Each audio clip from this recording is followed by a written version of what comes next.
Օգներ ինձ Մարիամ, անաղարտ մնամ, այն ճահճանման աղտ աղարտի մեջ, որ դժգոհություն բառով է կոչվում։ Դժգոհությունից ես շատ եմ դժգոհ, օգներ ինձ Մարիամ, և ասեմ ինչով, բարեխոս եղիր իմ և իմ միջև, որ բանն ավարտվի ինքնահաշտությամբ։ Ես խռովել եմ նաև աշխարհից, եկու վերստին հաշտեցրու դու մեզ, թե չէ ես այսպես ապրել չեմ կարող։ Ուզում եմ նայել ինձ ու աշխարհին, լիացած, ժպտուն ու գոհ աչքերով, հաղթելով և քաղցը և պապակ-փափագ։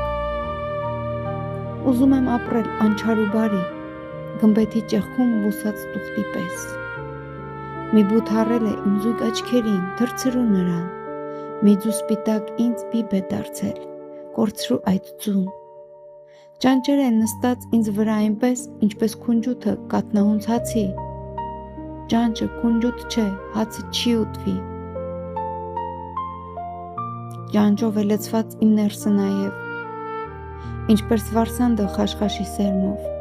խաշխաշ չեմ ուզում, կակաշ դարձրու։ Ասում են իբր կապույտի վրա չեն նստում ճանճեր,